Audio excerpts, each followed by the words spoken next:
እንደሰው አይደለም በጌታ እንደሰው የለበሳችሁ ስጋ የሚታመም ከዛስ የሚሞት ከዛስ የሚበሰብስ ይሄንን ልትረሱ አይገባም። የሚታመም የሚሞት የሚበሰብስ 150 ዓመት የሚቆይ ሰው ከቆየም በጣም ደንዝዞ በጣም ለማውራት የተቸገረ ማክ አይነት ሰው ሆኖ ሊቆይ ይችላል። መጽሐፍ ቅዱስ ፕሪፌር የሚያደርገው እድሜ 70 እና 80 ከዛ በኋላ ድካም ነው ይላል። ስለዚህ ይሄ የሚበሰብሰው አካል መጽሐፋችን እንደሚነግረን ከሆነ አንድ ቀን በትንሣኤ ቀን ይሄ የሚበሰብሰው የሚታመመው ስኳር የሚይዘው ደም ብዛት የሚይዘው መርፌ የምንወጋው ለመቆየት እንድንቆይ እንደዚህ ሰፍስፈን የምናቆየው ይሄ አካል ይበሰብሳል፣ ይፈርሳል። አንድ ቀን በትንሣኤ ቀን ግን የሚበሰብሰው ይሄ የማይበሰብሰውን አካል ለብሶ ይመስላል። መጽሐፍ ቅዱስ የሚያስተምር እንደዚህ ነው። አያችሁ፣ ወንጌል ሲነገረው ሰው ሪጀክት የሚያደርግ ሰው የእግዚአብሔርን ቃል ኢየሱስን ስትነግሩት ሪጀክት የሚያደርግ ሰው በትንሣኤ ጊዜ አይነሳም። ሁለት ትንሣኤ አለ። የመጀመሪያው ትንሣኤ ኢየሱስን ያመኑ ሰዎች የሚነሱት ትንሣኤ ነው። ኢየሱስን ያመኑ ሰዎች ከተነሱ በኋላ ወንጌል ስትነግረው የሚገፋው ሰውዬ ከ1000 ዓመት በኋላ ለዛው ለፍርድ ነው የሚነሳው። መጽሐፍ ሲናገር እንደዚህ ይላል። ሮሜ ምዕራፍ 8 ቁጥር 1 እንደዚህ ይላል። የእግዚአብሔር ልጅ ኢየሱስ ያድናል። አሜን። እንደዚህ ይላል። እንግዲህ በክርስቶስ ኢየሱስ ላሉት ይልና ነገ ይል ለፍርድ ጊዜ አይል ከደጋላችሁ መቼ ነው የሚለው? አሁን ኩነኔ የለባቸው። አሜን። አንድ ሰው አሜን ይበል። አሜን። ኩነኔ በክርስቶስ ኢየሱስ ያለው የህይወት መንፈስ ህግ ከኃጢአትና ከሞት ህግ አርነት አውጥቶታልና። እኔ አንድ ነገር ልንገራችሁ፣ በየትኛውም የላይፍ ስታተስ ውስጥ ልትኖሩ ትችላላችሁ። ኢየሱስ ከሌላችሁ ፍርድ ውስጥና ኩነኔ ውስጥ ናችሁ። እያባበልን ለመናገር በጣም እናዝናለን። ይሄ ሐዋርያው ጳውሎስ በእስር ቤት ውስጥ የጻፈው መጽሐፍ ነው። ሐዋርያው ጳውሎስ በእስር ቤት ውስጥ የተናገረው ንግግር ነው። ወገኖቼ በጣም እናዝናለን፣ በጣም እናዝናለን። ናይስሊ ለማውራት አልተፈቀደልንም። ኢየሱስ የሌለው ሰው ሙታን ነው የሚባለው። በየትኛውም የህይወት ሰርከምስታንስ ውስጥ የተማረ ሊሆን ይችላል፣ ወታደር ሊሆን ይችላል፣ የሀገር መሪ ሊሆን ይችላል፣ ዶክተር ሊሆን ይችላል፣ ኢንጂነር ሊሆን ይችላል፣ ባለሀብት ሊሆን ይችላል። በየትኛው የህይወት ሰርከምስታንስ ውስጥ ያለ ሰው ኢየሱስ የሌለው ሰው ሙታን ነው የሚባለው። ኢየሱስ ያለው ሰው ግን ከህያዋን ጋር አብሮ ጌታ ሲመጣ የሚነሳ ሰው። ኢንጂነር ዛሬ በስጋ የለም። ኢንጂነር በስጋ የለም፣ ከኛ ጋር የለም። በእርግጠኛነት የምነግራችሁ ጌታ ሲመጣ ግን ከጌታ ከኢየሱስ ጋር አብረው ከሚመጡት ሰዎች መካከል አንዱ ኢንጂነር እንደሆነ መጽሐፋችን ነግሮናል። እናምናለን። እውነት ነው፣ ተቀበለናል። አሜን። ስለ ሞት አንድ ነገር ልንገራችሁ። ሞት እኛ አንፈራ። መጽሐፋችን ላይ 3 ሰዎች ሞታል። የሚገርሙኝ ሰዎች። እኔ አብርሃም መሞቱ ይገርመኛል። አብርሃም እግዚአብሔር በጓደኛ ደረጃ አፕሮች ያደረገው ሰው ነው። የጓደኝነትን ኦነርሺፕ የሰጠው ሰው ነው። በውኑ እኔ ወዳጄ አብርሃምን ሳላማክር ብሎ የመመከታት ቢጋድ የመመካከርን ፕሪቪሌጅ የሰጠው ሰው ነው አብርሃም። መጽሐፍ ምን እንደሚል ታውቃላችሁ? አብርሃምን ሞተ ይላል። ሌላው የሚገርመኝ ሰው ሙሴ ነው።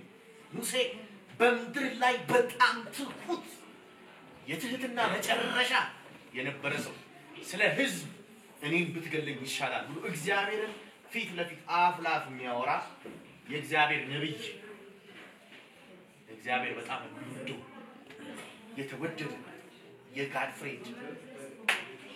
መጽሐፍ እንደሚል ታውቃላችሁ? ሙሴን ሞተ ይላል። የሚገርመኝ ደግሞ ሌላ ሶስተኛው ሰው ዳዊት ነው። ዳዊት የእግዚአብሔርን አቴንሽን የወሰደ ሰው ኃጢአት እንኳን አድርጎ የእግዚአብሔርን የፍቅር ልብ ትሪገር ያደረገ ሰው የሚገርም ሰው እንደ ዳዊት አይነት መጽሐፍ ቅዱስ ላይ የለም። ማጋነን አይሆንብኝ። ኢየሱስ እንኳን የተቀመጠው በዳዊት ወንበር ላይ ተብሎ ራሱ እግዚአብሔር በዚህ ደረጃ ኦነር ያደረገው እንደ ልቤ ያለው ዳዊት የሚዘምረው ዳዊት አምላኩን የሚወደው ዳዊት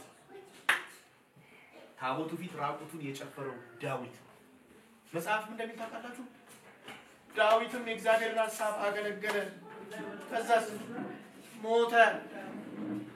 ሞት ችግር ቢኖር ኖሮ እነዚህ ሶስት ሰዎች አያችሁ? ሞት ለአማኝ ሞት ለቅዱሳን ሞት የሆነ ዓለምን ጨርሰን ዘላለምን የምንጀምርበት ብሪጃችን ነው እንጂ ድብን ጥፍት የምንልበት አይደለም። መጽሐፍ ሲናገር በልጁ የሚያምን የዘላለም ሕይወት እንዲኖር እንጂ እንዳይጠፋ እግዚአብሔር አንድያ ልጁን እስኪሰጥ ድረስ ዓለምን እንዲሁ ወዷል። ኢየሱስ የወደደን ሰዎች ነን። ለዚህ ነው በድፍረት እናንተ ወንድሞቼ ፊት በድፍረት የምነግራችሁ በቦልድነስ የምነግራችሁ። ምናልባት በኔ በታናሽ ባሪያው እግዚአብሔር እየተናገራችሁ ሊሆን ይችላል። እግዚአብሔር እያወራ ሊሆን ይችላል። ብዙ ሰው አያስተውልም። ኢየሱስ በዘመኑ በሚያስተምር ጊዜ ዮሐንስ ወንጌል ምዕራፍ 10 አጥኑት። ደቀ መዛሙርቱ አያስተውሉም። ስለምን እንደሚያወራ አያውቁም ነበር ይላል። ብዙ ሰው አያውቅም። እግዚአብሔር ይናገራል። በየመንገዱ ወንጌል ይነገራል። በየቲክቶኩ ስክሮል ይደረጋል። አንድ ነገር ልንገራችሁ፣ ይሄ ወንጌል የማትሰሙበት ዘመን ሊመጣ ይችላል። ይሄ ወንጌል በጣም እግዚአብሔር አገር ያፈረሰበት ኬዝ ነው። ይሄ ወንጌል እግዚአብሔር ልጁን በመስቀል ላይ ያደማበት ልጁን በመስቀል ላይ ያረደበት ወንጌል ነው። ስለዚህ ወንጌል ሪስፖንድ ማታደርጉ ከሆነ ኢንጂነር ጋር እንደመጣ ነው በእያንዳንዳችን ቤት ይመጣልናል። ነገር ግን ኢየሱስን አምኖ የሞተ ሰው አንድ ቀን በትንሣኤ ጊዜ ይሄኛው አካል ዘላለማዊ አካልን ይዞ እንደሚነሳ መጽሐፍ ቅዱስ ይናገራል። ዛሬ ምርጫው የእናንተ ነው። መጽሐፍ ሲናገር ስለ መዳን የተቀመጠ ሲዝን አለ። ብዙ ነገር ሲዝን አለ። ለሁሉ ጊዜ አለው ይላል። ለሁሉ ለመወለድ ጊዜ አለው ይላል። ለመሞት ጊዜ አለው ይላል። ለመደሰት ጊዜ አለው ይላል። ለሐዘን ጊዜ አለው ይላል። ለሁሉ ጊዜ አለው ይልና ለአንዲት ነገር ግን ስፔሲፊክ ጊዜ መጽሐፍ ቅዱሳችን አስቀምጧል። መጽሐፍ ሲናገር እንደዚህ ይላል። የመዳን ቀን ይልና ዛሬ ነው። የመዳን ቀን አሁን። ወንድሜ እህቴ በድፍረት እዚህ ቤት የምነግራችሁ ነገር ኢየሱስ የሌለው ሰው የሞተ ሰው ነው። ኦልሬዲ የሞተ ሰው ነው። በትንሣኤ ጊዜ አትነሳም። እኛ ከተነሳን ከ1000 ዓመት በኋላ ነው የምትነሳው ለፍርድ ነው። ስለዚህ ዛሬ ከዚህ ፍርድ እንድታመልጡ ጥሪ አቀርብላችኋለሁ። ጌታችን ኢየሱስ ክርስቶስ ይወዳችኋል። ይሄ ኢየሱስ ክርስቶስ ዛሬ እዚህ ለቅሶ ቤት ውስጥ እንዲህ የሚያስለፈልፈኝ እብድ እንዳልመስላችሁ በጣም ስነ ስርዓት ያለ ልጅ ነኝ። የ5 ልጆች አባት ነኝ። ኢትዮጵያዊ ነኝ። ጨዋ ነኝ። ነገር ግን በእናንተ ፊት ክብሬን እስክጥል ድረስ እንደዚህ የሚያስወራኝ የክርስቶስ ፍቅር ነው። ኢየሱስ ይወዳችኋል። ኢየሱስ ይወዳችኋል። አምልጡ፣ ከጨለማ አምልጡ። አትቀልዱ። የሆነ ቀን አለ እውቀትህ ምንም የማያደርግበት። የሆነ ቀን አለ ገንዘብህ ምንም የማያደርግበት። የሆነ ቀን ይመጣል ያለ ኤክስፖዠር ያለ ኖሌጅ ምንም የማይጠቅምበት አምላክ ብቻ ተስፋ የምታደርግበት ቀን ይመጣል። መጽሐፍ ሲናገር እንደዚህ ይላል፣ የጭንቁ ቀን ሳይመጣ ይላል። ወገኖቼ በጉብዝና ወራት ፈጣሪን አስብ ይላል። ዛሬ ጎበዞች ናችሁ። ዛሬ ትሰራላችሁ፣ ትወጣላችሁ፣ ትገባላችሁ፣ ልጆቻችሁን ታሳድጋላችሁ፣ ጤነኞች ናችሁ። በዚህ ጊዜ ይሄ ጌታ ይጠራችኋል። ኢየሱስ ጌታ አሜን። ኢየሱስ ይወዳችኋል። አሜን። ይሄ ወንጌል የፍቅር ወንጌል አሜን። ከፍርድ እንድታመልጡ ነው እንጂ ሊፈርድባችሁ አይደለም። ከፍርድ አምልጡ። ኢየሱስ ክርስቶስ ያድናል። አሜን። ኢየሱስ ክርስቶስ ጌታ አሜን። ሃሌሉያ አሜን። አናፍርም። በዚህ ወንጌል አናፍርም። ወንጌል አሳፍሮ ያውቃል። ኢየሱስ ጌታ አሜን በጣም የሚገርማችሁ ነገር መላእክት የሚሰግዱለት ስም ኢየሱስ የሚባል ስም አሜን ተንበርክኮ መላእክት የሚሰግዱለት ጉልበት ያለው ሁሉ የሚሰግድለት የሚንበረከክለት ኢየሱስ የሚባል አሜን መላእክት ፊታቸውን ሸፍነው ጋርደው የሚያዩት አሁን ምነግራችሁ ጌታ አሜን ኢየሱስ ክርስቶስ ከሃይማኖት በላይ ከግለሰቦች በላይ ከሀገር በላይ ነው ከዩኒቨርሲቲ በላይ አሜን ስም ካለው ነገር ሁሉ ኢየሱስ ክርስቶስ የበላይ ነው አሜን ኢየሱስ ያድናል አሜን ምስጋና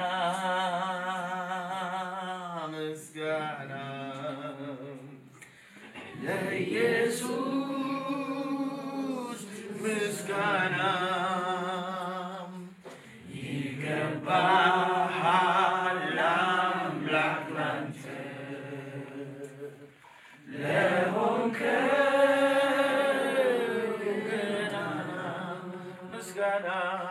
ምስጋና አሜን ምስጋና ለኢየሱስ ምስጋና ይገባሃል አምላክ ላንተ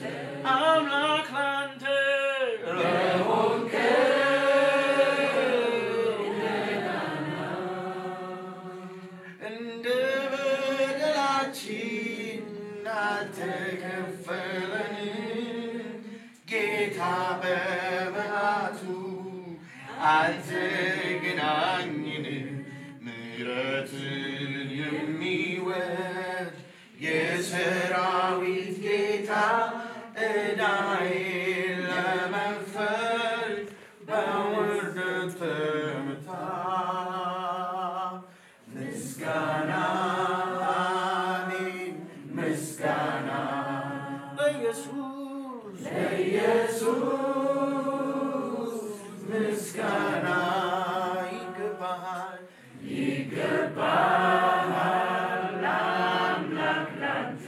አምላክ ላንተ ለሆንከው ገናና መከራው እንደሚያልፍ የጊዜው ማዘን እንደምንራመድ ሁሉ ነገር አልፈን ለቅሶ በዝማሬ ሐዘን በደስታ እንደሚለወጡ ተናግሯል ያ ጌታ ምስጋና አሜን ምስጋና ለኢየሱስ ምስጋና ይገባሃል አምላክ ላንተ ለሆንከው ገናና ምሕረቱ አያልቅምና ለዘላለም ቸር ነውና የማዳን ኃይሉን አሳየን በክብሩ ለሚኖረኝ መልካሙን መዓዛ በምስጋና አቅርቡለት በእልልታ ስገዱለት ምሕረቱ አያልቅምና ለዘላለም ቸር ነውና የማዳን ኃይሉን አሳየን በክብሩ ለሚጎበኝ መልካሙን መዓዛ በምስጋና አቅርቡለት በእልልታ ስገዱለት የናዝሬቱ ኢየሱስ ከእኛ ጋር ያለው የሚናወጠውን ወጀብ በስልጣን ያዘዝከው ስምህ አይጠገብም ደግመን ብንወድሰው እግዚአብሔር አምላክ ሆይ እናመሰግንሃለን ጌታ ሆይ በእውነት እግዚአብሔር በዚህ ቤት ላይ የማጽናናት መንፈስ ስላለ ጌታ ሆይ እዚህ ቤት ያሉትን ቤተሰብ እግዚአብሔር ይሄን ቤተሰብ መንፈስ ሊያጽናና በዚህ ስላለ እናመሰግናለን አሜን አንተ የመጽናናት አምላክ አሜን አንተ መንፈስ ቅዱስ አጽናኝ ነህ አሜን በእውነት ጌታ ሆይ ይሄ ቤተሰብ ተጽናንቶ ስላየው እግዚአብሔር አምላክ ይሁን በጌታ በኢየሱስ ስም አመሰግናለሁ አሜን ጌታ አባት ሆይ በኢየሱስ ስም ይሄን ቤተሰብ እንደገና አንተ አበርታቸው አሜን አንተ አጽናቸው አሜን አንተ አቁማቸው አሜን በምትወደው ልጅ በጌታ በኢየሱስ ክርስቶስ ስም አሜን አሜን እግዚአብሔር ይባርካችሁ አሜን አመሰግናለሁ